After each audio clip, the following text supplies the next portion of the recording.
Robert Vidal, qui est secrétaire général du Sinorca et juge consulaire au tribunal de commerce de Paris. Martial Rosier, qui est directeur de l'offre produit aux directions du financement de BPI France. Bernard Pulès, directeur associé et gérant de Extenhaem. Stéphane Vroman, cofondateur de Bulbington, financement participatif.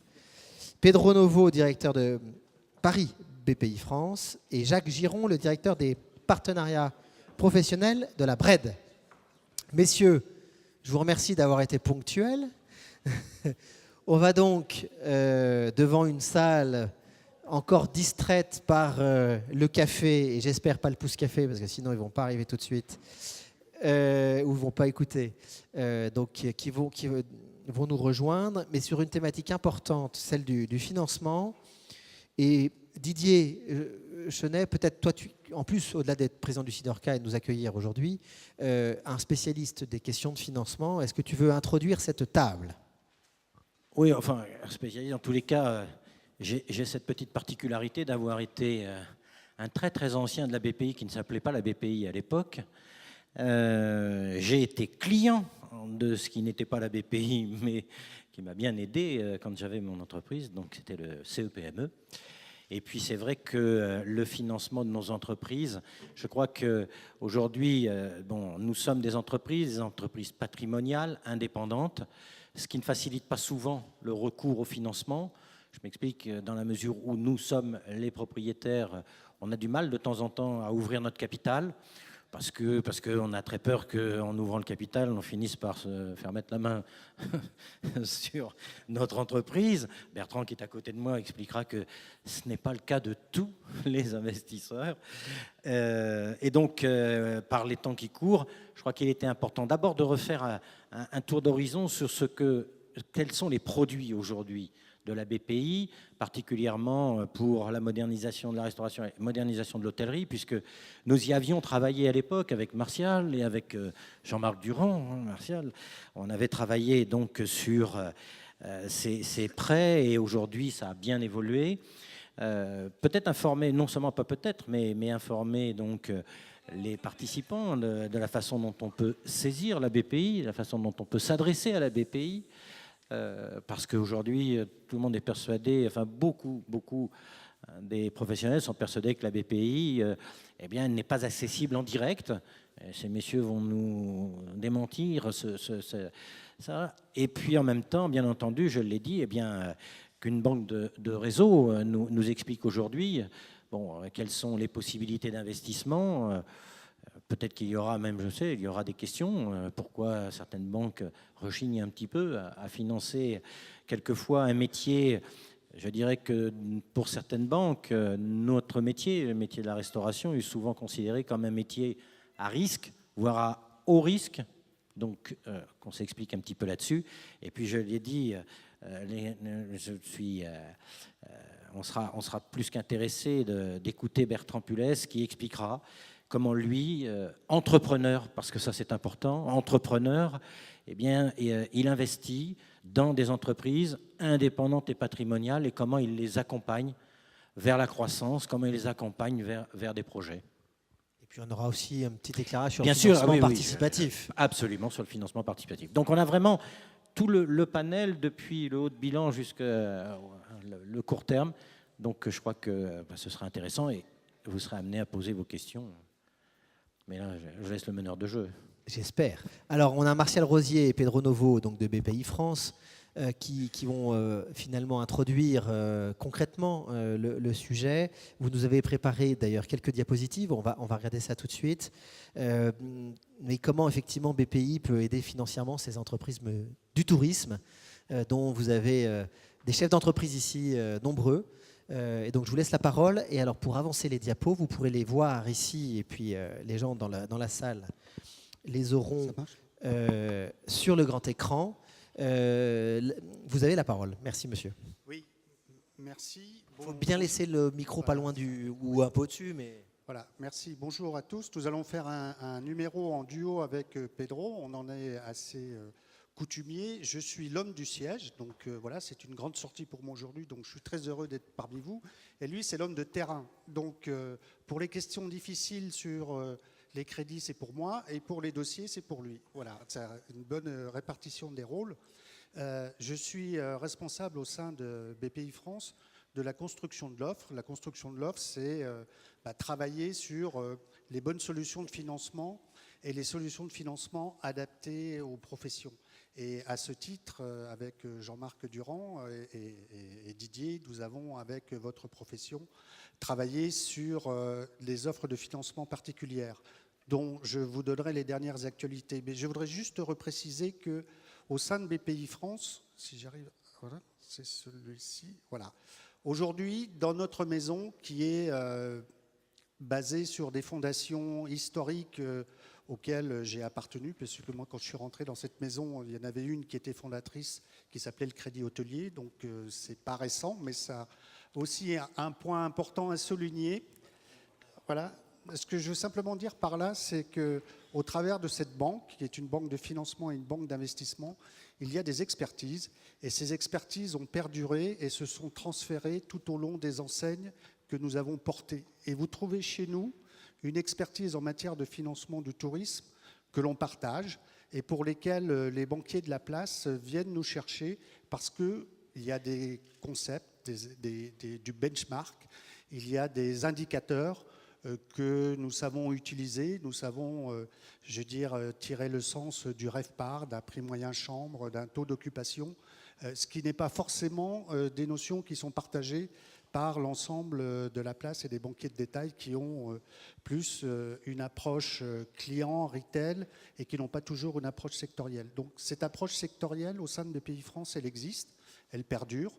Elle est partagée dans nos 42 implantations en France et elle est déclinée sur une bonne partie de nos produits. C'est la raison pour laquelle, dans le cadre à la fois du contrat d'avenir et de la modernisation de la profession et des nouveaux classements, eh bien, l'État s'est appuyé sur nous pour construire des formules de financement originales qui répondent aux besoins spécifiques. Juste pour faire un mapping de l'ensemble, puisque c'est un peu difficile, vous nous dites, de trouver du financement. En fait, vous avez désormais chez BPI France l'ensemble des solutions de financement pour tout type de besoins, que ce soit des besoins d'exploitation. Je parle le dernier produit en tête qui est le préfinancement du crédit d'impôt compétitivité emploi, qui peut s'appliquer aussi à vos établissements pour satisfaire des besoins de trésorerie, que ce soit des crédits d'investissement, que ce soit des crédits de développement. Et nous avons aussi des formules de crédit qui sont spécifiques. Ce sont ce qu'on appelle les prêts de développement, qui sont des crédits sans garantie, qui viennent en addition des concours bancaires pour financer ce qui est le plus difficile à financer. En fait, le rôle que nous souhaitons jouer, c'est un effet de levier sur l'ensemble de la place bancaire au travers des financements ou au travers des investisseurs, pour jouer cet effet de levier et faire en sorte qu'avec la communauté bancaire, on puisse vous accompagner dans votre projet. Et ce qui est important, c'est par rapport à l'accès à BPI France. Il y a bien évidemment notre réseau, mais il y a aussi tous les banquiers de la place, puisqu'il y a un élément essentiel de BPI France, c'est notre positionnement. Le positionnement que l'on résume en un mot, établissement de place. Établissement de place, ça veut dire que nous travaillons avec l'ensemble des banquiers de la place. Nous avons un positionnement de neutralité et ce faisant, nous sommes beaucoup plus enclins à pouvoir partager les risques parce que la relation commerciale que vous avez avec votre banquier de flux n'est absolument pas altérée par le fait que nous intervenions dans les plans de financement. Vous conservez votre banquier, vous conservez votre relation commerciale et nous, on vient en plus pour vous accompagner parce que vous avez des professions pour lesquelles les besoins sont capitalistiques, donc les niveaux d'encours grimpent vite. Donc tout naturellement, dans le partage du risque, la banque va chercher un partenaire. Et elle sera d'autant plus encline à chercher BPI France que justement, nous n'avons pas cette vocation à partager les flux et vous conservez totalement la relation commerciale avec votre banquier au quotidien. Donc ça, c'est un élément important qui fonde la réussite de l'établissement et son maintien dans le positionnement et dans le paysage bancaire de notre pays. Alors, comment nous travaillons? Et puis, je passerai la parole à Pedro qui pourra vous citer au travers de ses interventions en Île-de-France, comment il travaille avec vous. En fait, nous avons 3 outils principaux. Il y a à la fois l'outil de la garantie, c'est-à-dire notre confrère sur la tribune, qui est banquier, va vous faire un crédit et il estime que sur ce crédit, la part de risque qu'il peut prendre, elle n'est pas de 100%. Il aimerait bien partager l'opération. Et il aimerait bien aussi faire la totalité du crédit. Donc dans ce cas-là, sur un certain nombre de finalités, la création de l'entreprise, la transmission de l'entreprise, le développement, BPI va partager avec lui le risque de l'opération. Donc on va venir le garantir.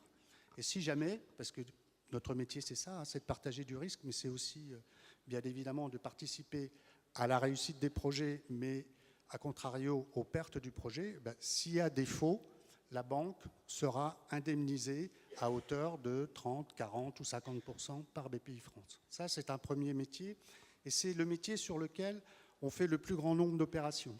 Juste un chiffre, en 2013, nous avons accompagné pour plus de 2 milliards d'investissements au travers du secteur du tourisme. Je dis bien tourisme, donc ça va de l'agence de voyage à l'hôtel, à la remontée mécanique, au camping, enfin toutes les activités touristiques. Et sur cette partie, il y en a une bonne moitié qui concerne cette activité où nous garantissons des prêts des banques. Donc c'est une action indirecte. Vous ne vous voyez pas forcément quand vous avez un prêt garanti par BPI France. C'est le banquier qui va être en avant et qui va venir nous solliciter. D'ailleurs, on va, au titre de 2015, augmenter nos délégations de décision et la capacité de la banque de travailler pour le compte de BPI France, puisqu'ils vont pouvoir décider des crédits jusqu'à 200 000 €, tout type d'activités confondues, et engager la signature de BPI France sur la création, sur la transmission d'entreprise. Donc ça, c'est un premier métier. Le deuxième métier, c'est quand le plan de financement nécessite un partage plus important en crédit, eh bien, on va venir à côté de la banque pour partager le crédit. Et en ce cas, on est prêteur au même niveau et aux mêmes conditions que la banque. On va se partager les garanties, les hypothèques, les nantissements, les cautions. On va faire des opérations de crédit-bail immobilier ensemble, parce que dans le secteur de l'hôtellerie, le crédit-bail immobilier est de plus en plus un mode de financement qui est souscrit par la profession. Et nous avons sur ce métier une expertise importante qui est tout à fait, je dirais, reconnue par nos confrères et qui nous permet de prendre le chef de file des opérations. Et puis, ça, c'est les deux métiers qui sont, vous pouvez le voir, des métiers bancaires traditionnels que la banque peut faire. Mais il y a un métier et des prêts que les banquiers ne peuvent pas faire parce qu'ils ne sont pas construits comme nous. Parce que la particularité de BPI France, c'est le fruit de l'histoire. Il y avait dans nos maisons un prêteur et un garant. Et on a eu l'idée, c'est Jean-Marc qui a eu l'idée, il faut lui rendre hommage, Jean-Marc Durand, de dire on va faire des crédits dont le risque va être supporté par ces fonds de garantie. Et donc, ce faisant, on est en capacité de distribuer des prêts dont l'avantage principal pour vous et pour la banque qui va nous accompagner, c'est que ces prêts sont sans garantie de votre part. Donc, on est en capacité de vous prêter 300 000, 600 000 €, voire 1 million d'euros, 2 millions d'euros, 3 millions d'euros sur d'autres finalités, sans prendre d'hypothèque, sans prendre de nantissement, sans prendre de caution. Et pourquoi on peut le faire? C'est parce que nous gérons, au titre des politiques publiques, dans notre bilan, des fonds de garantie qui vont jouer le rôle d'amortisseur et qui vont couvrir pour partie le défaut de ces crédits. Voilà. C'est ce qu'on appelle les prêts de développement. Et pour votre profession, en 2009, nous en avons créé 3 spécifiques. Il y a même 5. Le prêt hôtellerie, dont le risque est supporté par un fonds de garantie abondé par la Caisse des dépôts. Nous avons, qui de ce fait est un prêt à taux bonifié. Nous avons aussi un prêt qui est construit à peu près de la même façon, mais dont le taux n'est pas bonifié, qui vient venir compléter les plans de financement. Et nous avons, au titre du contrat d'avenir, créé aussi le prêt de modernisation de la restauration, qui est construit sur le même modèle, et vous nous avez demandé un petit prêt à taux zéro qui est distribué par les banques et qui est construit aussi sur le même modèle. Voilà. Donc, 3 modes d'intervention bien particuliers, dont un bien propre à BPI France. Merci de ce cadre général. Alors, je sais que vous avez, avec votre collègue, préparé notamment 2 diapos sur ce fameux prêt hôtel, hôtellerie en bref, et puis sur le prêt restauration. Est-ce que vous voulez en dire un mot ou est-ce qu'on passe ensuite à nos autres intervenants? Oui, alors... Peut-être juste rapidement, que les gens dans la salle voient un petit peu ce qui est possible de faire. Alors, rapidement... C'est la diapo 2. La diapo 2. Voilà. Donc, le prêt hôtellerie est un prêt participatif. Déjà, dans son nom, il apporte une solution à la profession, c'est qu'il a un côté fonds propres. C'est-à-dire que c'est une dette qui est d'une nature particulière et qui, si l'ensemble des acteurs joue correctement le jeu, si le comptable le comptabilise bien dans la bonne ligne, si au niveau de la banque on le considère bien comme des fonds propres, ça joue l'effet de levier sur l'endettement global. Donc c'est considéré un peu comme des comptes courants bloqués de l'associé dans son entreprise. Donc déjà, c'est une dette d'une nature particulière. Il est d'un montant compris de 30 000 à 600 000 euros. Nous l'avons, avec vous, calibré sur ces bornes, de telle sorte qu'il ne faut jamais oublier que nous, quand on intervient à 600, il y a toujours la banque à côté. Donc ça permet de financer des programmes jusqu'à 1,2 million. Est-ce que la particularité, c'est qu'il est sur 7 ans, mais à l'intérieur de cette durée de 7 ans, les 2 premières années, vous ne remboursez que les intérêts. Donc, il y a un différé d'amortissement du capital qui vous permet de lancer l'affaire, d'amortir les premiers travaux et de monter progressivement en régime, en activité dans vos établissements. Il est sans garantie, ce qui est très important. Ça veut dire que quand on partage, quand vous allez voir votre banque, la banque, elle peut prendre sur une valeur de 100 toute la garantie. Et donc, ce faisant, comme elle a toutes les garanties pour elle, eh bien, elle est plus encline à vous financer puisqu'elle n'a pas le partage des sûretés, puisque nous, BPI France, on ne prend pas de garantie. Et donc, il y a la même chose pour la restauration. Et donc, il y a la même chose pour la restauration, avec une durée un petit peu plus courte, parce que les besoins étaient sur des durées un peu plus courtes. On l'a construit sur le même modèle et sur une durée de 5 ans avec 1 an de différé d'amortissement et en commençant sur des programmes un peu plus petits puisqu'on démarre à 10 000 euros. Voilà. D'accord. Alors, je crois que c'était important de montrer ça. Non, c'est très important, Martial. Je crois que sur les montants des prêts, est-ce qu'on peut le dire, vous pouvez le dire ici, sur l'évolution du montant des prêts dans le cadre, que ce soit pour l'hôtellerie ou la restauration, le fait que l'on double. Bon, il va y avoir la réunion du comité qui fait que, mais a priori... C'est vrai qu'on est dans le cadre d'un congrès avec des professionnels, on travaille pour les professionnels. Et ils attendent. On accepte de venir à la tribune, donc il faut aussi qu'il y ait un peu de nouveauté dans le discours et dans les faits. Donc ces offres ont été initiées en 2009. Le prêt hôtellerie doit se poursuivre. Donc on a au niveau du politique, donc la ministre est tout à fait d'accord pour qu'on poursuive la distribution du prêt hôtellerie à taux bonifié, qui aujourd'hui n'a plus du tout les contraintes géographiques, parce que même en centre-ville, le seul seuil, c'est que l'établissement ne doit pas dépasser 3 étoiles. Mais en centre-ville, on peut bénéficier d'un prêt hôtellerie à taux bonifié, donc ce qui n'était pas le cas au lancement du produit, parce que c'était une volonté. Aujourd'hui, c'est tout à fait possible. Donc ce prêt qui, normalement, par convention, devrait s'arrêter en 2015, a vocation à être poursuivi. Donc on travaille avec notre actionnaire, la Caisse des dépôts, pour le poursuivre. Et de même, au niveau de la restauration, on a constaté un écueil, entre autres, c'est que la somme de 10 000 euros à taux zéro, même si c'est à taux zéro, c'est trop petit, donc ça ne marche pas. Donc il faut tirer les conséquences des trucs qui ne marchent pas. Donc ça, on va l'arrêter. Mais par contre, ce que l'on va faire, c'est que le prêt de modernisation de la restauration qui était plafonné à 300 000, on va le porter à 600 000. Et l'accompagnement bancaire qui était du double du prêt, on va le minorer à 1. De telle sorte que l'engagement de BPI France soit 2 fois supérieur à celui qu'il était précédemment. Et ce faisant, on va aussi abaisser un peu les seuils, donc on va descendre à 30 000, donc on va faire 30 000, 600 000 avec un accompagnement bancaire de 1 pour 1.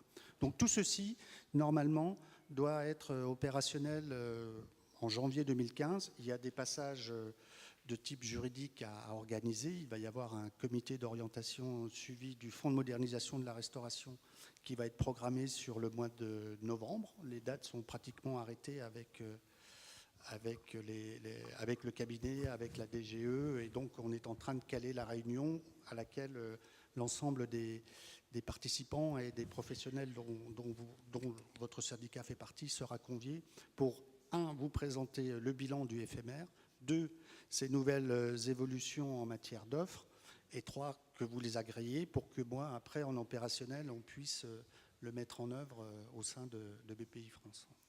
Merci. Du coup, avec ce que vous venez de nous dire, je pense qu'on va directement passer la parole à Jacques Giron de la BRED.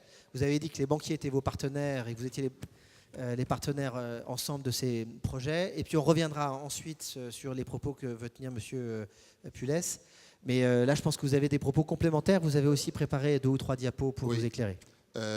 Merci. Alors tout d'abord, en tant que banquier, je représente un petit peu le côté obscur de la force. Donc j'espère qu'au terme de l'entretien, je serai plutôt un chevalier Jedi que Dark Vador. Donc on va commencer assez rapidement. Alors où c'est en régie? Alors je veux bien le... Voilà. Voilà. Merci. Oui, j'ai vu. Je vais très rapidement parler en fait des contraintes réglementaires qui sont liées à Bâle 3, qui sont consécutives d'ailleurs à la crise financière et que je vais résumer à 2 conséquences dans la distribution du crédit. La première, c'est un équilibre entre les emplois et les ressources. C'est-à-dire que quand on fait du crédit, il faut avoir des ressources bilancielles corrélatives. Ça, c'était lié au fait de la crise de liquidité qu'on a connue en 2007. Et le deuxième sujet, ce sont les ratios de solvabilité qui ont comme conséquence la mise en place d'une notation professionnelle.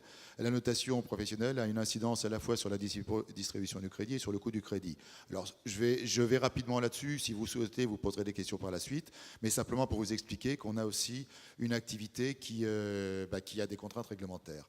Alors, ceci étant dit, et contrairement à ce qui se dit parfois, les banques continuent de prêter puisque nos encours ont augmenté de 1,5. Pour qu'ils augmentent de 1,5 avec les tombées, ça veut dire qu'il faut qu'on fasse plus de crédit en 2013 qu'on en avait fait en 2012. Donc la distribution du crédit se fait toujours. Alors évidemment, c'est pas 100%, enfin, ça ne veut pas dire que les dossiers soient acceptés à 100%, mais on continue à financer. Et pour preuve, en 2013, les banques populaires avaient pris un engagement de 7 milliards de financement de l'entreprise et on a fait 9 milliards d'euros.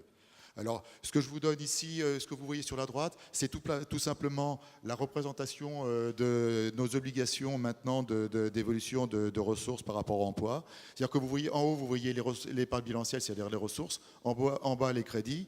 Là, il y a 2011, 2012, 2013. Vous remarquez que l'évolution des encours de remploi sont corrélatives aux évolutions des encours de ressources parce que c'est devenu une obligation. Voilà. Donc là, je passe assez rapidement sur ces contraintes réglementaires pour revenir un peu au débat qui a été abordé par BPI. Donc qu'est-ce que font les banques? Elles financent les besoins et les projets qui sont présentés par nos clients. Alors je les ai segmentés par type de besoin pour simplifier un peu les choses. La création, transmission, reprise avec des prêts spécifiques, que ce soit le prêt à création d'entreprise, en l'occurrence d'ailleurs avec BPI, mais qui va peut-être en 2015 l'abandonner, mais on le verra plus tard, on aura peut-être une solution avec... alors une société de conso mutuelle qui est liée aux banques populaires, qui est la Socama, j'en parlerai après. Et puis on travaille fortement aussi sur la transmission reprise, ce qui vous intéresse vous lors de la cession de vos fonds de commerce. Le deuxième sujet, c'est l'accompagnement du développement au travers des prêts moyen terme et du crédit bail. Alors j'avais mis accessibilité, ça a été abordé déjà avec le PMR. Je dirais que lorsqu'on a du financement sur du CHR, on regarde tout ce qui concerne la mise aux normes, y compris d'ailleurs la mise aux normes sanitaires, et c'est dans l'intérêt d'un repreneur de racheter un fonds qui est aux normes. Donc on travaille, je crois que Sinorcat participe à la confédération de la CGAD, donc on travaille avec la CGAD via le Centre local d'action qualité pour vérifier et pour avoir un audit sur la mise aux normes des métiers de bouche. D'ailleurs, il n'y a pas que le CHR, il y a tous les métiers de bouche. Ensuite, évidemment, il y a le besoin en fonds de roulement, qui se fait soit via fonds propres ou quasi-fonds propres. Alors, les sujets ont été abordés par BPI France d'une certaine manière. Je crois qu'ils le seront par du financement participatif. Et on a aussi des solutions annexes avec des groupes financiers qui font ce qu'on appelle du prêt participatif, c'est-à-dire du quasi-fonds propre. Donc ce qui permet de renforcer la structure financière de vos entreprises et ce qui correspond à ce qui a été indiqué par BPI France, c'est-à-dire que nous on fait du financement, mais compte tenu de nos contraintes, on regarde aussi comment on peut externaliser une partie du risque, soit via une contre-garantie, que ce soit BPI ou les Socama, soit éventuellement via un cofinancement, alors que ce soit toujours avec BPI, puisqu'elle fait du cofinancement, comme ça a été indiqué tout à l'heure, ou alors avec d'autres partenaires qui peuvent être aussi les nouveaux... je suppose que le sujet sera abordé tout à l'heure. Nous avons un cas particulier qui est la Socama, puisque les banques populaires ont été créées en 1917 par des entreprises pour accéder au crédit, par les petites entreprises pour accéder au crédit. Et il y a eu le groupe des banques et une société de caution mutuelle artisanale. Ce qu'il faut savoir, c'est que cette société de caution mutuelle a passé une convention avec le FEI, Fonds européen d'investissement, qui nous contre-garantit. Donc elle a simplement pour objet d'alléger les garanties, un peu à l'instar de ce que fait BPI, et sur des montants relativement limités, parce qu'il s'est plafonné à 150 000 €, mais elle a pour vocation, donc, sur du développement et sur de la transmission d'entreprise, de faciliter l'octroi de crédit, de limiter la garantie, en particulier les cautions personnelles, pour parler clairement. Voilà, ça c'est les besoins financiers. Rapidement, comment une demande de financement est vue. Il y a bien évidemment l'emprunteur, c'est-à-dire il y a l'emprunteur, le projet. Alors je vais assez vite, hein, parce que ensuite peut-être que c'est plus l'intérêt des questions-réponses qui pourra faire préciser les choses. Et je dirais que dans les points importants, il y a tout de même l'emprunteur, puisque quand on analyse le coût du risque, enfin nos sinistres, en fait les impayés, il y a deux éléments fondamentaux. Le premier, c'est le manque d'expérience professionnelle du repreneur ou de l'emprunteur, qu'il soit CHR ou autre, d'ailleurs. Je veux dire, c'est une constante. Et puis le deuxième sujet, c'est des fonds de commerce qui seraient éventuellement un peu trop élevés, donc les prix de cession. Or tout de suite, on est quand même dans une tendance un peu stagnante, avec des prix de cession qui restent un peu élevés. Ensuite, il y a le business plan, il y a un dialogue qui s'instaure. Alors, je vais reprendre ça parce que je suis désolé, mais je ne sais pas si c'est dû à mon grand âge ou le fait que ce soit écrit petit. Mais là-haut, c'est écrit en haut, c'est écrit petit. C'est écrit petit. Bon, c'est gentil. C'est écrit là-haut, oui. Voilà, c'est ça. Ensuite, le compte de résultat. Ce qu'on va chercher à savoir, je le résumer ici, c'est est-ce que le plan de financement est cohérent? C'est-à-dire, il est cohérent si c'est une reprise. Est-ce qu'il est cohérent avec les chiffres du vendeur? Est-ce qu'il est cohérent avec le marché? Bon, c'est vraiment ce qu'on va aller chercher. Et ça, c'est un dialogue qui va s'instaurer avec le porteur de projet, enfin avec le repreneur ou avec l'entreprise. Et pour ce qui concerne spécifiquement la transmission reprise, on regardera d'assez près la valorisation du fonds de commerce. Alors on a des nomenclatures, les nomenclatures fiscales que tout le monde connaît, mais on a aussi d'autres moyens, la valeur de rendement. Alors, si vous avez des questions, je vous en reparlerai, mais la valeur de rendement, un certain nombre de critères qui nous permettent d'évaluer tout de même, on a une petite idée de ce que vaut un fonds de commerce. Alors, rapidement, la conclusion, alors ça c'est pour notre compte d'exploitation. Ne cherchez pas forcément toujours le taux le moins élevé, parce qu'il y a d'autres réponses. 0,50 de différence sur un petit prêt de 50 000 €, ça fait 11 € par mois. Donc c'est plutôt la rapidité, la réponse, le dialogue qui peut s'instaurer qui est important. Quand j'ai dit valorisons l'échange et le dialogue, c'est vrai que lorsque un client vient, ce qui nous intéresse, c'est de connaître son projet. Ça veut dire qu'il y a les fournitures des bilans. Nous, si vous voulez, on finance. Ce qu'on achète, c'est des renseignements pour faire le financement. Et ces renseignements, c'est évidemment un dialogue qui s'instaure. Éventuellement, on peut indiquer au demandeur que peut-être que son projet, c'est pas qu'on ne veut pas le faire, mais il est peut-être un peu surestimé. Et on revoit. Enfin, je veux dire, véritablement, ce qu'on va chercher, parce que la deuxième conclusion, c'est que le banquier reste un commerçant comme un autre, même s'il a des contraintes réglementaires, comme je vous l'ai indiqué tout à l'heure, et qu'on a besoin de vous, parce que les commerçants, ce sont aussi nos clients. Donc, on cherche toujours à faire du crédit. On cherche toujours à accompagner nos clients. Le problème a été abordé aussi tout à l'heure parce qu'on est dans un contexte un peu difficile. Même dans des situations un peu délicates, il faut mieux venir voir son banquier pour lui expliquer qu'il y a un peu de difficulté temporaire, qu'on a mis en place un certain nombre de solutions pour se sortir de cette conjoncture un peu difficile. Parce que ce qu'il faut savoir, c'est que nous, on a aussi des encours et qu'on va préférer, en tout état de cause, peut-être donner un peu plus de temps, accompagner le client et au final récupérer nos engagements que de se retrouver avec un sinistre. Voilà, donc le dernier message que j'avais à faire passer, c'est que la relation banque-entreprise, c'est aussi une collaboration entre le client et le fournisseur que nous sommes. Merci. Donc on vient d'avoir le financement, tout ce qu'il y a de plus classique qui vient d'être abordé. Il y a des financements plus innovants. Monsieur Pules, vous prenez la parole en premier, puis on viendra chez Stéphane Roman ensuite. Oui. Vous avez aussi préparé quelques slides. Oui, alors je suis... Vous allez être déçus si vous êtes un pensez business angel. Non, absolument pas. Non. Donc, bonjour, Bertrand Pules, directeur associé chez Externam. Donc, vous nous avez résumé comme un fonds d'investissement qui vend des produits innovants. Malheureusement, je vais décevoir énormément de personnes. C'est pas tellement notre métier et notre fonction. Nous sommes, je dirais, surtout des anciens entrepreneurs, des gens qui ont monté leur société, qui l'ont revendue et qui ensuite ont mal tourné parce qu'on a monté un fonds d'investissement pour accompagner d'autres entrepreneurs dans leur développement. Sur les dernières années, on a dû investir un peu plus de 500 millions d'euros dans des PME, dans un peu plus de 200 PME, dont l'objectif principal, c'est de leur permettre d'accélérer et d'assurer leur développement.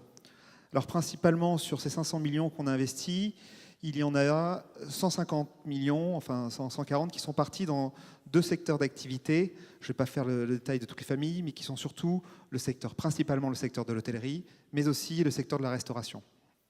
Si jamais on prend le cadre de l'hôtellerie, aujourd'hui nous sommes actionnaires d'un peu plus de 60 établissements hôteliers et aujourd'hui on a accompagné une trentaine de familles entrepreneurs dans leur développement pour acheter, bien sûr, d'assurer le développement du fonds ou éventuellement le fonds avec les murs. Voilà.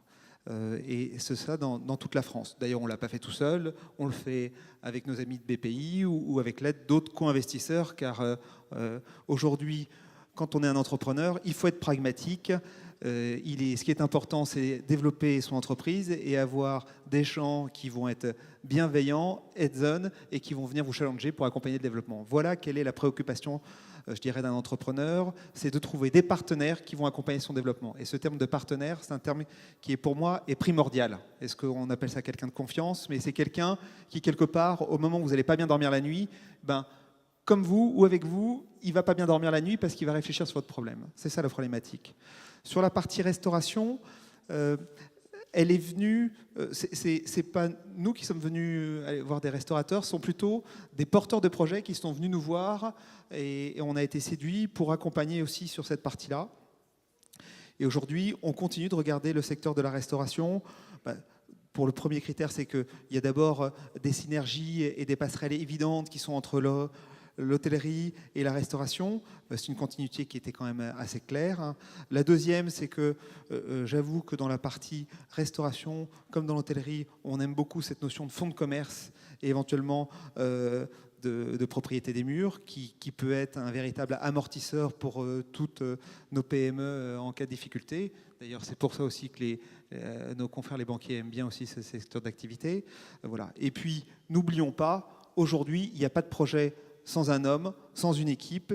Et notre vrai job, c'est de trouver et d'identifier, je dirais, des entrepreneurs qui incarnent leur PME et de leur permettre d'accélérer dans cette période actuelle pour aller se développer, ouvrir plus d'établissements hôteliers, restaurants. Voilà. Donc notre vrai job, il est là. Et le plus dur à trouver aujourd'hui, c'est trouver ces entrepreneurs qui vont avoir le respect, ça fait un peu tocard de dire ça, mais qui vont avoir ce respect du minoritaire, hein, qui est souvent, le plus souvent notre position quand même quand on investit dans des PME. Donc voilà. Et c'est pas si facile que ça à trouver, je vous promets. J'insiste sur cet aspect-là. Titi, tu voulais réagir? Non, on passe la parole à Stéphane Vroman et puis tu réagiras. Donc vous, c'est cofondateur de Bubblington. Bull. Bonjour à tous, merci de l'invitation. Je vais vous parler un petit peu de finance participative, qui est un nouveau moyen de financement qui émerge depuis quelques années en France.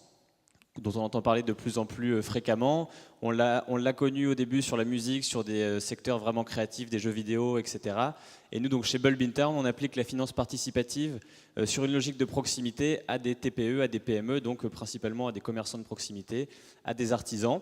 Et donc l'idée, le principe de la finance participative, c'est d'avoir un porteur de projet qui va trouver un financement ou une partie de son financement en proposant en fait au grand public de mettre chacun un petit peu d'argent dans son projet. Et finalement, avec cette démarche, en ayant 50, 100, 150, 200 personnes qui auront été prêts à soutenir un projet, de pouvoir collecter la somme dont on a besoin, ou une partie de la somme dont on a besoin. Aujourd'hui, nous, on propose le financement participatif sous la forme de contrepartie en nature. Ça veut dire que les gens qui vont soutenir, par exemple, l'ouverture d'un restaurant vont avoir des bons d'achat, vont avoir une invitation à venir goûter les plats avant l'ouverture pour donner un retour aux restaurateurs, vont avoir un cours de cuisine avec le chef, etc. Et l'idée, du coup, ça va être que le porteur de projet, d'une part, lui va collecter des fonds à travers ça. Donc en moyenne, c'est 5 000 euros. Parfois, c'est 10 000, 20 000. Ça peut être des sommes qui deviennent un petit peu intéressantes. Donc il va collecter des fonds pour son financement. Et d'autre part, il y a un deuxième aspect qui vient s'y ajouter et qui est aussi, je pense, très important quand on est un entrepreneur, qu'on porte un projet de TPE. C'est que ça va être aussi, en parallèle, un moyen de faire parler de lui.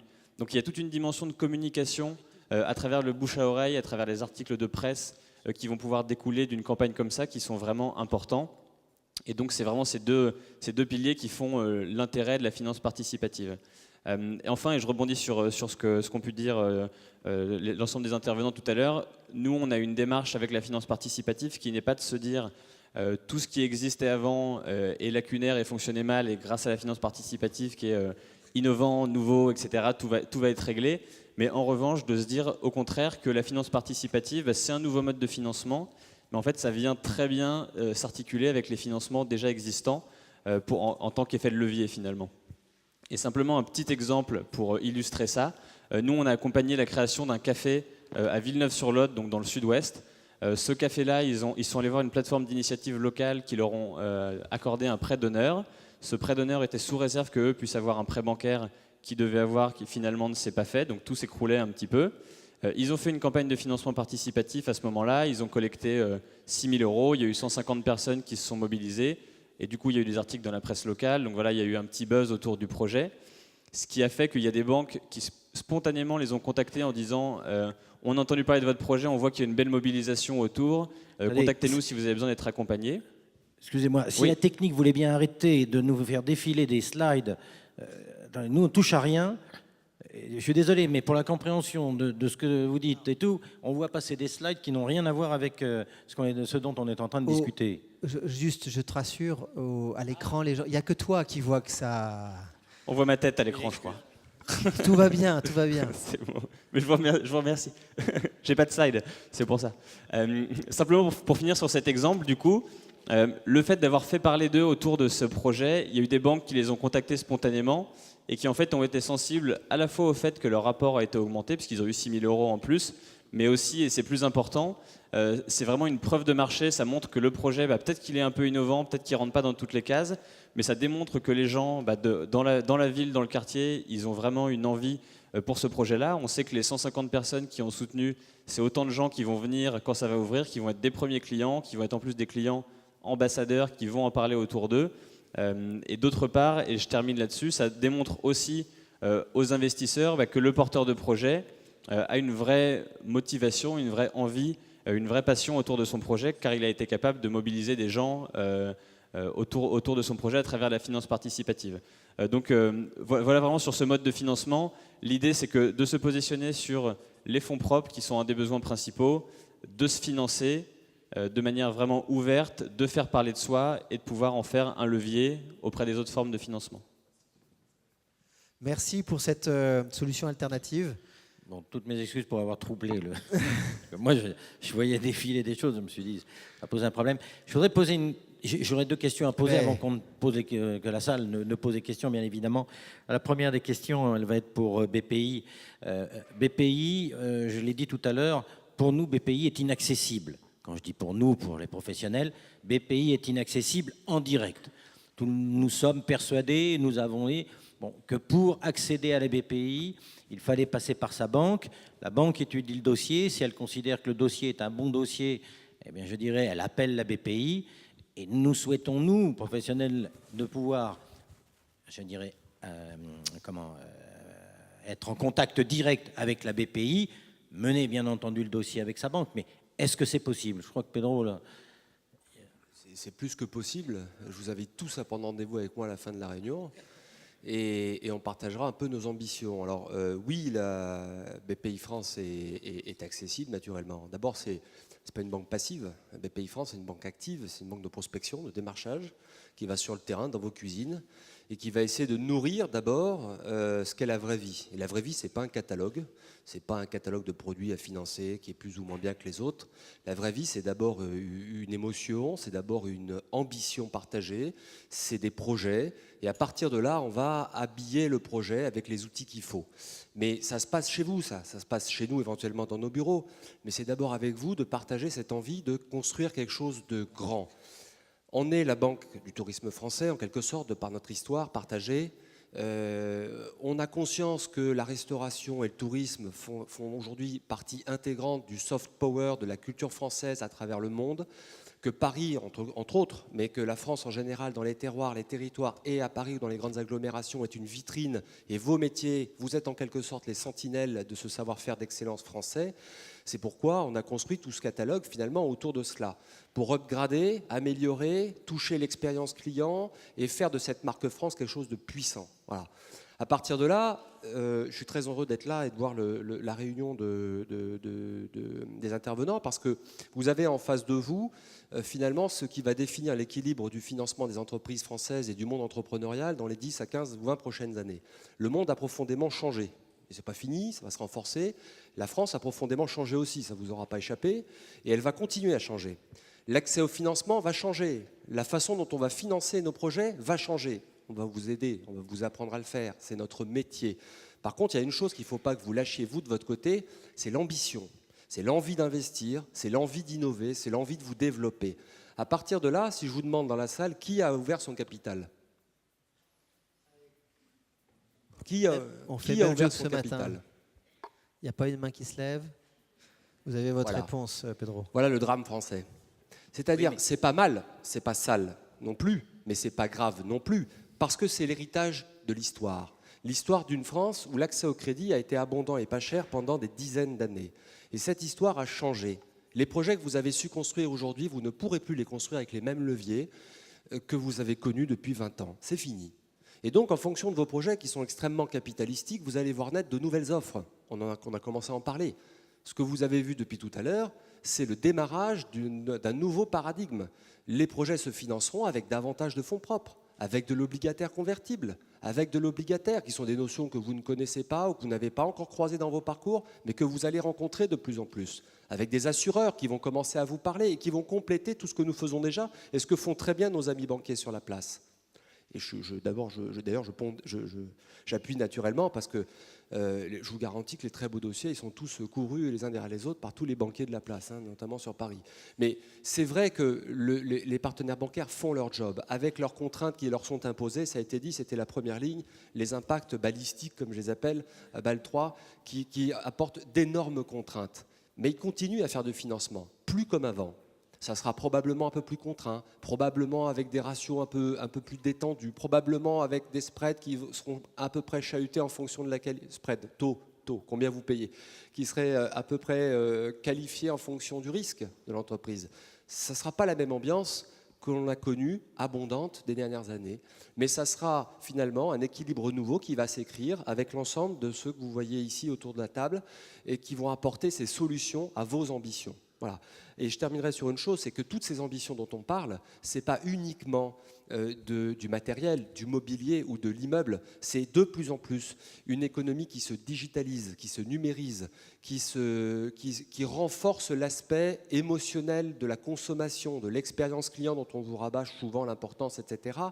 Cette expérience sensorielle qui est essentielle pour la qualité du service que vous délivrez. Et ça, eh bien, ça ne se finance plus avec des leviers comme on le vivait historiquement, qui sont des leviers crédits classiques, parce que la garantie n'est pas naturelle. Si elle est déjà nantie, par exemple le fonds de commerce, si les murs sont déjà hypothéqués, c'est pas si simple à financer. Eh bien tout ça, ça se finance avec de la ressource patiente, du haut de bilan, on l'a cité, de l'obligataire, des crédits patients avec des différés, avec des amortissements longs, sans garantie, comme la gamme que nous avons développée, pour aller mettre justement cette différenciation par la qualité du service, que vous puissiez y accéder avec ces nouvelles ressources-là. Et au-delà de ça, le troisième point que je voulais évoquer, et le dernier qui est aussi important, parce que les exemples que Bertrand a cités dans les slides que vous avez pu voir, la quasi-totalité de ces boîtes que vous avez vues là, c'est des entreprises qui sont jeunes. Elles sont très jeunes. Elles sont très jeunes, mais elles sont déjà mondialisées, quasiment, au moins européanisées. Elles sont déjà internationalisées dans leur business model. Il n'y a pas aujourd'hui, finalement, il y a plus de risques à ne pas s'internationaliser, justement, qu'à ne pas le faire. Je veux dire par là qu'il y a plus de risques à ne pas exporter qu'à exporter. Il y a plus de risques à ne pas prendre des démarches pour s'internationaliser dans son business model qu'à rester chez soi et ne pas le faire. Voilà. Si vous ne le faites pas, on sera tous morts. Parce que ce sont des nouveaux clients qui arrivent, il ne faut pas oublier, que ce soit Paris ou le reste de la France. Il faut l'accepter, ça sera le cas. La France sera visitée par des centaines de millions de nouveaux clients qui s'enrichissent à travers la planète. Vous devez vous préparer à les accueillir, ces centaines de millions de nouveaux clients. Et ça se prépare avec ce type de capitaux patients, d'investisseurs qui vont vous aider à partager ces ambitions, à financer vos projets de développement et à vous adapter, à vous challenger dans la vie de tous les jours de l'entreprise, à avoir un partenaire vers qui vous tournez quand vous avez des décisions stratégiques à prendre, parce que ce partenaire, il est à la fois actionnaire, il est à la fois coprêteur, il partage vos doutes, il partage vos ambitions, il vous aide à trancher, à choisir et à ne pas rester seul face à cette verticale du doute, comme je l'appelle, quand vous êtes tout seul derrière votre bureau, go, no go sur mon projet. Voilà. Merci Pedro. Alors, Martial nous avait prévenu que Pedro était un homme de terrain. Je pense que vous en avez la confirmation. Je sais qu'il accompagne un certain nombre de nos adhérents déjà. Je crois, Pedro, ce qu'il faut bien dire, tu as dit, venez prendre rendez-vous avec moi. Il y a 42 agences, je ne me trompe, en France, de BPI. J'ai fait une réponse de politique, parce que Oui. je n'ai pas répondu à la question. Mais évidemment, on a 42 implantations en région. Alors toutes les implantations sont cartographiées sur le site internet, je vous y renvoie. Vous aurez le contact direct du directeur régional, son mail, son numéro de téléphone. Et bien évidemment, vous pouvez adresser un mail, un numéro de téléphone, prendre un rendez-vous, il vous répondra. Pareil à Paris, nous avons une équipe d'une 60aine de collaborateurs répartis sur tous les métiers de la maison, l'investissement, la garantie, le financement court terme et moyen terme et l'innovation. Ces collaborateurs, ils sont à votre disposition pour venir vous voir chez vous, partager encore une fois vos ambitions, comprendre ce dont vous avez besoin et vous habiller en quelque sorte, une fois le diagnostic fait, des meilleurs outils possibles avec les partenaires bancaires qui vous suivent traditionnellement, avec des co-investisseurs qui nous accompagnent en levier de nos interventions fonds propres, pour que nous puissions faire finalement ce qui a la plus belle valeur pour nous, c'est l'artisanat des métiers d'art du financement. C'est de conserver cette âme d'artisan du financement sur mesure que l'on apporte à vos projets. Merci Pedro. Alors, Pedro a posé la question, combien d'entre vous ont ouvert leur capital ? Bon, moi, je n'ai pas levé la main non plus parce qu'à l'époque, je n'ai pas ouvert mon capital, ce qui a effectivement limité mon développement. Mais pourquoi on ne l'ouvre pas ? Parce que souvent, en tous les cas, c'était un petit peu la théorie, c'est parce qu'on a peur, quand quelqu'un vient à notre capital, de perdre une certaine liberté, de voir, le cas échéant, perdre le contrôle de sa boîte.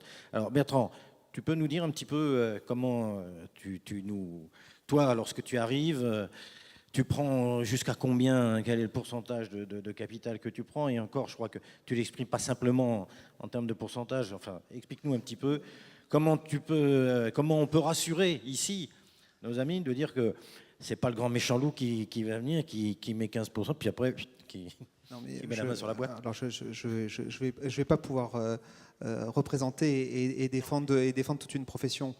Je pense que dans tous les cas, on est sur des business d'hommes et d'humains. De temps en temps, je parle avec certaines de mes participations et on regarde des dossiers de développement et d'acquisition. Là, je pense à un restaurant, par exemple, dans Paris qu'on est en train de racheter. Et avec l'entrepreneur, c'est un très bon établissement parce qu'il est vendu peut-être à un prix, mais surtout, depuis 3 ans, il est pas très bien géré, il n'est pas ouvert le soir. Enfin, voilà. Il y a des vrais, ce qu'on appelle des leviers de croissance derrière à faire. Et il a envie d'y aller, mais il se dit c'est compliqué, l'aspect humain, l'après RH, est-ce que je vais avoir le temps? Je suis déjà sur 3 affaires, est-ce que je vais pouvoir aller en chercher une quatrième, qui je vais pouvoir... Il y a des moments où, quand vous êtes tout seul, vous avez envie d'y aller, mais vous avez besoin d'avoir ce que j'appelle du fresh air. Quelqu'un avec lequel vous allez pouvoir échanger, faire partager vos préoccupations. Une fois que vous l'avez fait avec votre père, avec votre meilleur ami, avec le parrain de votre fille ou de votre fils, à un moment, vous avez envie d'avoir quelqu'un qui va vous apporter un petit peu ce regard un petit peu impliqué. Et c'est ce travail-là qu'on essaye de faire. Sur la partie, nous, on considère, et encore plus dans vos métiers, où l'aspect humain est primordial, c'est-à-dire que c'est impossible d'investir. Je ne peux pas investir dans une PME et sur un chef d'entreprise si jamais il n'est pas tous les jours, 24 heures sur 24, s'il incarne son projet. Ou dans ce cas-là, il faut qu'on aille trouver un autre entrepreneur. Mais nous, systématiquement, on investit dans une position qu'on appelle de minoritaire. C'est-à-dire que c'est à vous de rester le patron et d'être votre propre... Vous ayez le sentiment d'être toujours votre propre chef. Mais ce n'est pas un sentiment, c'est une réalité. D'ailleurs, l'image de Pedro était drôle. Bien sûr que vous avez des partenaires, des amis ou éventuellement des gens de la famille qui sont autour de vous et qui vous accompagnent et qui jouent ce rôle un petit peu de partenaire en fonds propres pour accompagner votre développement. Donc on n'est pas dans une logique où effectivement depuis 10-15 ans, tout ça a évolué, où on voit bien que de plus en plus les banques, qui sont des partenaires fabuleux, mais quand même demandent qu'on mette un petit peu plus d'argent en fonds propres sur la table. On a quand même besoin d'avoir des gens qui vont nous aider à aller mettre un peu plus d'argent, c'est de l'argent dur, de l'equity pour assurer le développement. Et à un moment, la clé, on peut en parler, on peut échanger, que ce soit les gens de chez BPI ou d'autres confrères, mais à un moment, c'est à vous de vous sentir à l'aise avec la personne que vous allez avoir. Donc l'aspect humain est primordial. Moi, je représente, je dirais, un partenaire financier, mais que ce soit votre banquier ou les autres, il faut que cet aspect humain c'est essentiel. Si vous n'êtes pas en confiance, eh ben, vous ne pourrez pas, je dirais, basculer dans ce projet d'accompagnement. Voilà. Nous, ce que nous aimons principalement, c'est, je vais le répéter, c'est, bien qu'on soit toujours minoritaire, c'est la qualité de l'exploitant et bien sûr la qualité derrière de l'emplacement. Et puis derrière, il y a bien sûr le BP, les chiffres, mais c'est vraiment la partie... c'est moins important que les deux premières. Voilà. Merci. Alors, est-ce qu'il y a des questions dans la salle? On a le temps de prendre 3-4 questions. Alors, il y en a une tout devant et une tout derrière. Alors, on va commencer devant, c'est plus simple parce que j'ai le micro et puis tu iras derrière.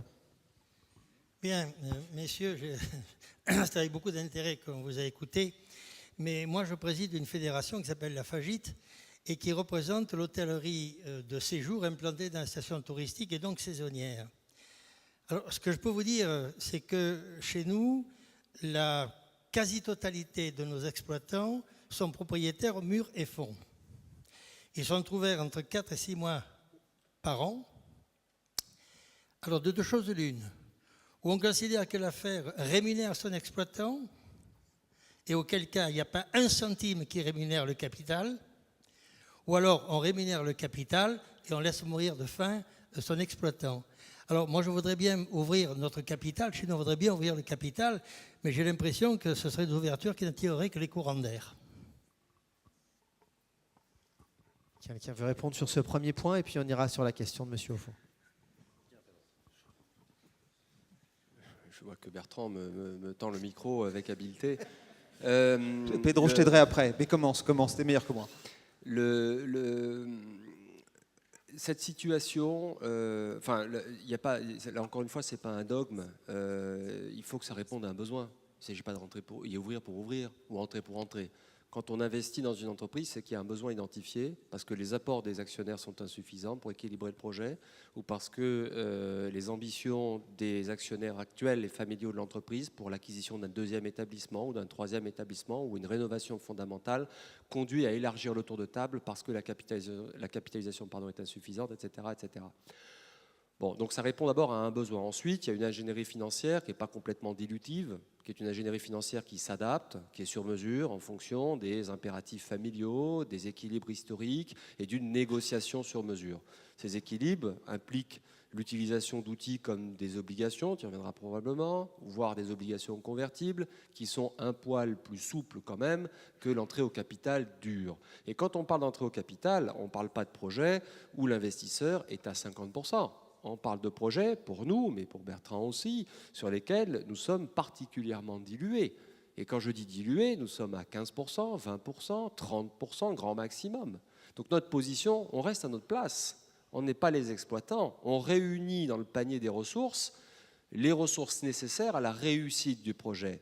Ce n'est pas un poids. Donc ensuite, il faut qu'il y ait suffisamment de création de valeur, c'est là où c'est important, pour justifier le recours à une ouverture de capital. La personne qui vient au capital, il ne faut pas qu'elle attende une rémunération quelconque. Il ne faut pas qu'elle attende des dividendes, elle n'en aura pas. Monsieur, chez nous, ça n'existe pas.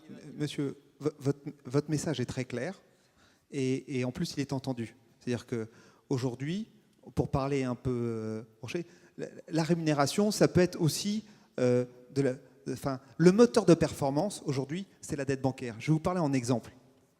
Nous-mêmes, nous sommes actionnaires aussi, j'espère peut-être d'adhérents de votre syndicat, d'ailleurs avec BPI, à Chamonix, à Méribel, à Courchevel, je parle d'hôtellerie de montagne, à Toulon, c'est pas, mais sur le bord, on accompagne. C'est quoi les dossiers qu'on regarde?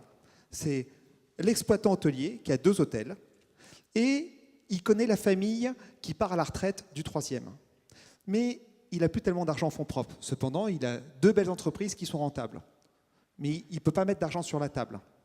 Donc le banquier, qui est vraiment dégueulasse, lui dit « mais je suis désolé, si vous ne mettez pas d'argent, je ne vous finance pas ». Donc ils viennent nous voir et ils nous disent « voilà, j'ai 2 PME, elles marchent bien, ça fait 30 ans que ça marche, monsieur.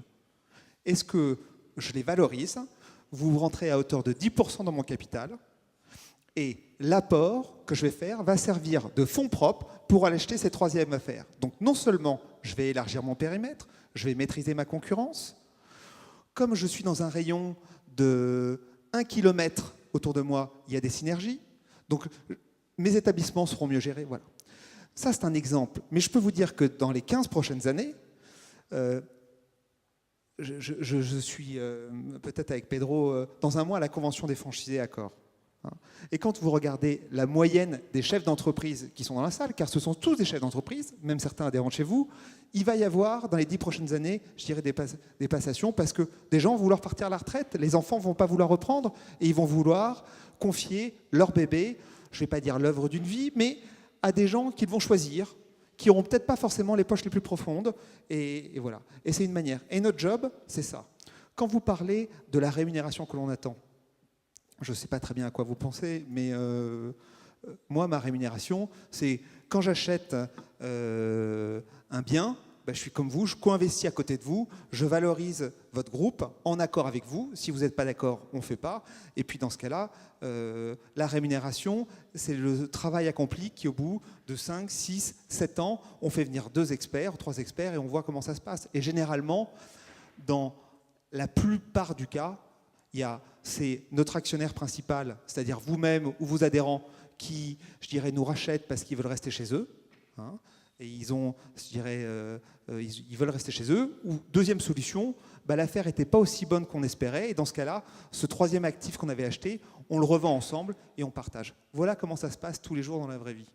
Voilà. Merci. Peut-être qu'avec Pedro, mais voilà les cas concrets que nous avons. Non, c'était je pense, une réponse très claire. Comme normalement on doit finir, on a promis des questions. Donc monsieur au fond, et puis vous, et puis on clôturera avec une dernière intervention. Bien, je suis monsieur Croiset. Je viens d'acheter une entreprise, brasserie, sur le secteur de Poitiers, côté Futuroscope, qui était en liquidation judiciaire. Il y a eu dans cette entreprise 3 dépôts de bilan. Je vais voir les banquiers. Les banquiers me disent « Monsieur, 3 dépôts de bilan, on n'ouvre pas le dossier. » J'ai 33 ans d'hôtellerie derrière mon compte. J'ai eu 4 établissements précédemment. À ce jour, on ne me prête pas d'argent. Il a fallu que je fasse l'affaire très rapidement puisque c'était mis en liquidation judiciaire. Donc j'ai fait l'affaire à peu près en 48 heures. Beaucoup de travaux à réaliser. Une affaire où il y a à peu près un peu plus de 300 places assises. Possibilité d'ouvrir une nouvelle salle où il tient plus de 250 personnes. Possibilité d'acheter les murs l'année prochaine avec création d'une salle où il tient plus de 300 personnes. Et les banquiers, pour une somme dérisoire de 60 000 euros, 60 000 euros, pas plus pour réaliser des travaux, ne financent pas. Raison, Monsieur, on ne prête plus dans l'hôtellerie. Voilà. Merci. On est dans le rouge dans l'hôtellerie. Attends, je crois qu'il y a- Je termine, si tu permets. D'accord ? On ne finance pas des établissements qui ont déjà déposé le bilan, sans savoir pourquoi on a déposé un bilan. Les 3 dépôts de bilan s'expliquent complètement. Mais complètement, détournement de fonds et autre chose. Les personnes qui étaient dedans ne connaissaient rien à l'hôtellerie. Les 2 personnes qui ont été dedans avant étaient des non-professionnels. Et voilà ce qu'on... J'ai vu 4 banques, sur 4 banques, dont la Banque Populaire, je m'excuse. Sur les 4 banques, il n'y a que la Banque Populaire qui a ouvert le dossier. Les seuls. Les autres, on n'ouvre même pas le dossier. On n'ouvre même pas... Oui, vous avez de la chance. Vous avez ouvert le dossier. Je vais vous dire quand même, monsieur, ça fait 1 mois et demi que vous avez ouvert le dossier, enfin, vos collègues. À ce jour, je n'ai pas de réponse. 1 mois et demi. 1 mois et demi. Pas de réponse, aucune réponse. D'accord ? Comme visiblement on est peut-être un tout petit peu moins difficile que les autres, je vais essayer de répondre d'abord sur une première question induite, parce que votre question, on ne prête plus à l'hôtellerie, revient sur la première question du président. Est-ce qu'on considère le secteur du CHR comme compliqué, ou en tout cas plus risqué qu'un autre? J'ai deux réponses à vous donner. La première concerne l'Île-de-France, et la réponse sera non, puisqu'on a des outils statistiques qui nous permettent de faire l'historique de la totalité des financements faits depuis 5 ans et la totalité des entrants contentieux depuis 5 ans, sur l'ensemble des secteurs. Ça veut donc dire que, clairement, pour ce qui concerne l'Île-de-France, sur cette statistique-là, le poids relatif de la production du CHR, c'est 25% sur l'Île-de-France, et c'est 23% de l'entrée en contentieux. C'est-à-dire que c'est normal, j'allais dire que c'est pas une activité qui surpondère le coût du risque, puisque le coût de son risque est à peu près équivalent à son poids relatif dans la production. Voilà, donc ça c'est déjà une première question. Parce que les CHR sur l'Île-de-France, il y a différentes raisons. Il y a le tourisme, il y a la restauration, le foyer, il y a tout un tas de choses qui fait que ce sont des fonds qui peut-être tournent peut-être un peu mieux qu'en province. J'ai une deuxième réponse qui est en Normandie, puisqu'on est aussi implanté en Normandie, où là, j'ai plus les chiffres en tête, mais par contre, le principe, je le connais, c'est que là, le CHR surpondère le coût du risque. C'est-à-dire que le poids relatif du CHR dans les entrées au contentieux est supérieur à son poids relatif dans la production. Voilà, donc ça c'est déjà... donc dans ces éléments de réponse, ça veut dire qu'on n'analyse pas un secteur, j'allais dire globalement, il est pas bon. Il y a des réalités géographiques qui peuvent être différentes. Alors celle, évidemment, nous on n'est pas installé dans la Vienne, hein, c'est ça, puisque c'est Futuroscope, c'est Poitiers. Oui, c'est ça. Donc je connais pas je connais pas ce marché-là. Mais ce que je veux vous dire, c'est que non, le CHR n'est pas un secteur plus risqué que les autres, sauf qu'il y a quand même du risque, et on a besoin, la réponse à donner, elle est au niveau du professionnel, c'est-à-dire qu'on a besoin aussi des informations de la profession pour aller sur les affaires qui vont plutôt bien. Ça, je n'ai pas encore tout à fait répondu à votre question, mais c'est pour donner une généralité. Alors ensuite, je vais me rapprocher de votre problématique. Et je reviens encore sur les statistiques qu'on peut faire sur le coût du risque.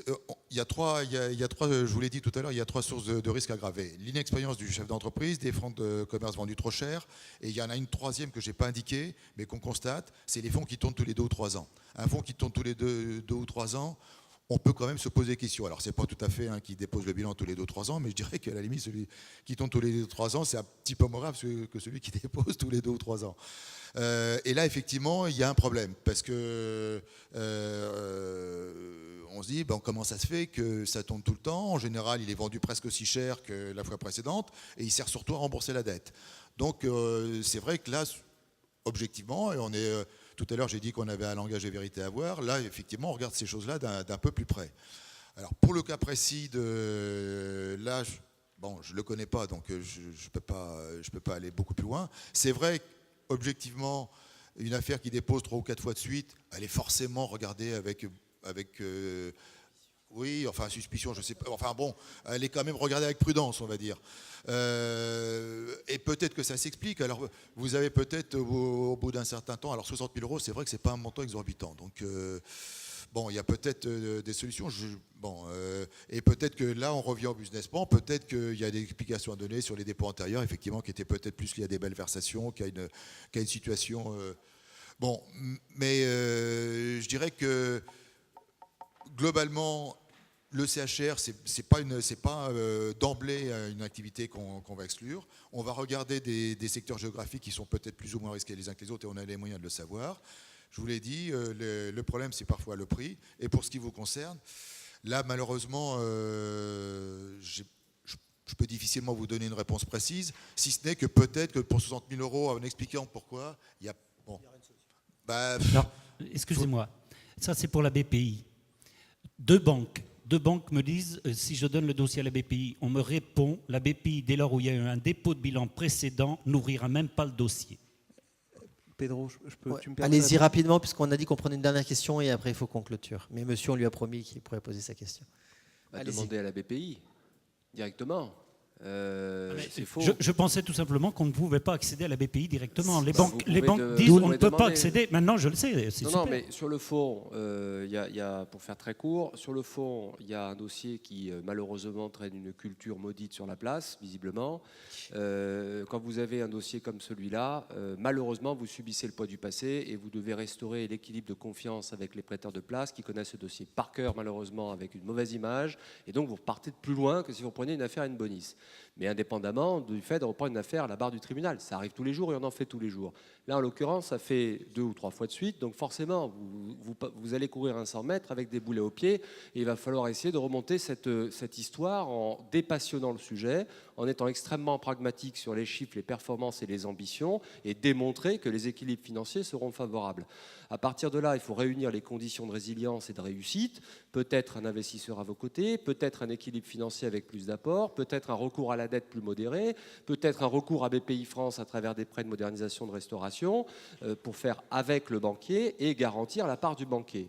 Voilà. BPI France ne finance pas les entreprises en difficulté, mais BPI France peut financer des reprises à la barre d'une entreprise in bonis qui rachète des actifs à la barre. Merci. C'est bon ? Allez, dernière question rapide. Oui, bonjour, monsieur Laparade de Crédit Relax. Nous sommes courtiers en financement professionnel, partenaire du Finorca. Et ma question s'adresse aux représentants de la société de financement participatif. Donc au même titre que nous présentons les dossiers aux banques, aux investisseurs, je dirais en modélisant, en mettant en valeur les qualités des dossiers, synthétisant, pour donner des arguments pour financer. Qu'est-ce que fait le financement participatif pour les personnes qui souhaitent faire appel à ce genre de solutions en termes de synthèse, en termes de présentation, en termes d'accompagnement? Est-ce qu'il y a un véritable accompagnement? Il n'y a pas de règle générale et par ailleurs, il y a plusieurs formes de financement participatif qui vont inclure des niveaux d'intervention vraiment différents. Typiquement sur le mode que moi j'ai décrit tout à l'heure, qui est avec des contreparties en nature, les gens en moyenne vont mettre 50 € dans un projet et ça va être comme un préachat en réalité d'un service ou d'un produit. Donc l'engagement est largement moindre que si on prête avec un prêt rémunéré, que si on devient actionnaire. À ce moment-là, donc le projet est présenté de manière synthétique, sans les chiffres.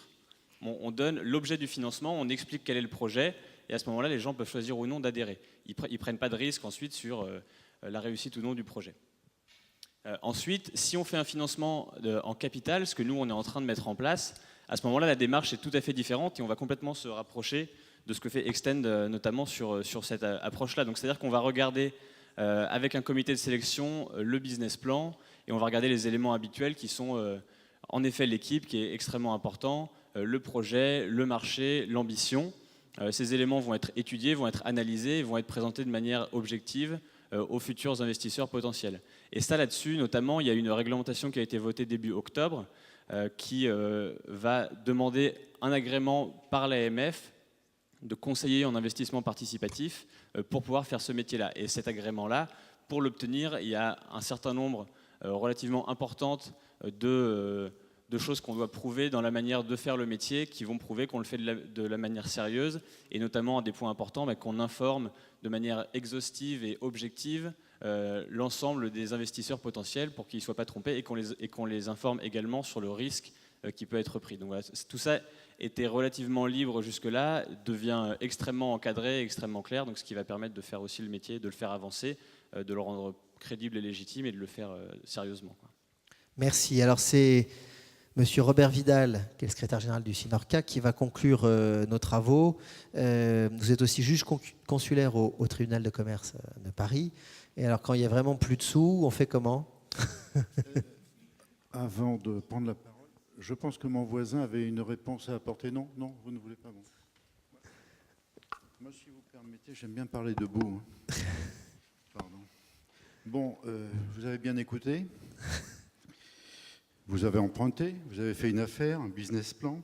Vous n'avez pas ouvert votre capital. Puis il y a un petit coup de mer. Il y a quelques difficultés.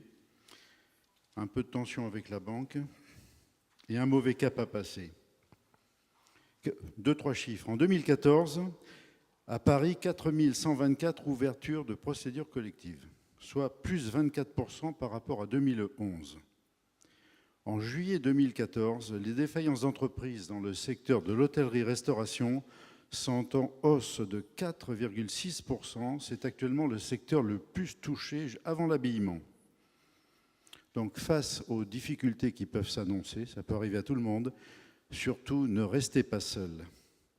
Le tribunal de commerce de Paris, outre ses activités contentieuses, est très actif dans le traitement préventif des difficultés d'entreprise. Donc n'attendez pas, il y a des procédures qui permettent de dépasser ce cap difficile, des solutions existent.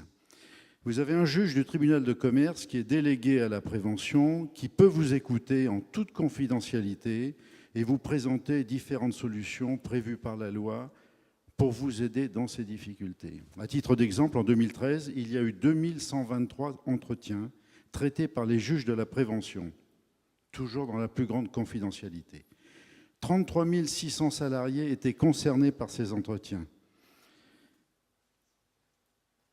À titre d'exemple de solution, bon, je ne veux pas rentrer dans le détail pour vous donner ici des solutions. Vous avez le mandat ad hoc, vous avez la conciliation, la sauvegarde et le redressement judiciaire. Moi, j'arrive un peu en fin de chaîne. Hein. Mon président voulait m'acheter massage cardiaque. Hein. Donc, c'est pour cela, c'est l'objet surtout de mon intervention, le Synorcat, avec le concours de l'As Forest, va organiser un cycle de conférences. La première de ces conférences se tiendra au tribunal de commerce de Paris le 9 décembre, c'est un mardi, à 17h, dans la grande salle d'audience numéro 1. C'est une conférence qui sera animée par le délégué général à la prévention, accompagné par Maître Gorias, qui est un mandataire judiciaire très connu, probablement un deuxième, j'y serai également. Moi, si vous voulez donc savoir comment ça peut se dérouler, avoir connaissance d'un certain nombre d'éléments, venez. Si vous avez des relations qui sont dans un passage difficile, conseillez-leur de venir. Voilà, on est là pour ça. Et le Synorcat va mettre en place, je pense, très rapidement, une petite cellule de prévention qui sera toujours à la disposition d'un de ses membres en difficulté. Merci de votre attention. Merci pour cette table très riche d'enseignements. Bravo.